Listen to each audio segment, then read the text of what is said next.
आंदोलन अंकुशचे सोमवारी हलगी बजाव आंदोलन। धरणे आंदोलनाची दखल न घेतल्याने प्रशासनाचा निषेध होणार। गत हंगामातील ऊसास 200 रुपये मिळावे आणि चालूला 3700 रुपये मिळावेत म्हणून शिरोळ तहसील समोर आंदोलन अंकुशचे सोमवारपासून बेमुदत धरणे आंदोलन सुरू आहे।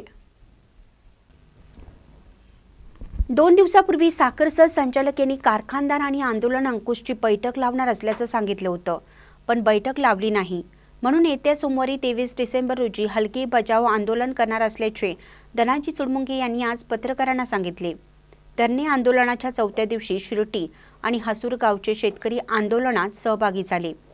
आजच्या धरणे आंदोलनात धनाजी चुडमुंगे, पिंटू ढेकळे, देवेंद्र चौगुले, धनंजय जगनाडे, विलास भोसले, उदय रोठे, शांतीनाथ खवाटे, काशीनाथ पुजारी, बाबूराव मानगावे, कुमार सुतार, संजय कोळी यांच्यासह शेतकरी उपस्थित होते। महानकरी न्यूजसाठी महेश पवार, शिरोळ। ताज्या बातम्यांसाठी महानकरीला सबस्क्राइब करा आणि बेल आयकॉनला क्लिक करा।